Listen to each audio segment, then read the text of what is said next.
Carl Zemlin with Zemlin Photo here, and the Sigma 120-300 f2.8 Sport lens. I just finished designing a family of hoods for this lens. I'm getting ready to do the product shots here and wanted to do a short video on the installation of the lock ring, as this lens is a little bit unique. This lens has a screw head at about the 4 o'clock position when you're looking at the front of the lens, right back here.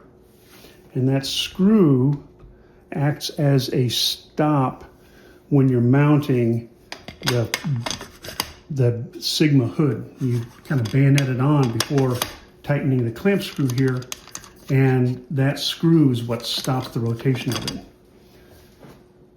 So on the lock ring for my hood family series, there is a groove, one notch in the bottom of the ring, and that notch has to go over that screw. When mounting the ring on the front of the lens, the gap in the lock ring needs to be at the 9 o'clock position facing the lens.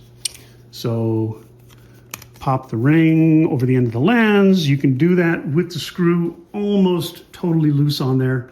You don't have to take it out completely.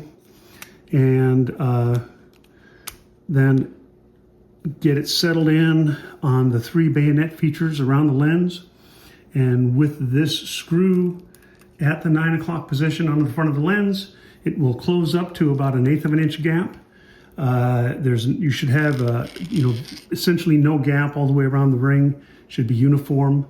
And with that closed up like that, you just need to tighten up the screw. And it doesn't take much, because we're going from about 2.5 to 3 millimeters starting to just about 2 millimeters when it's fully closed or fully on. I take it down until, well, now it doesn't quite turn, so it's a little bit tighter than the target. Although you can adjust that tension or the gap on that. You can tighten it up a little bit more than what I say if you want to loosen the lock and unlock force on it.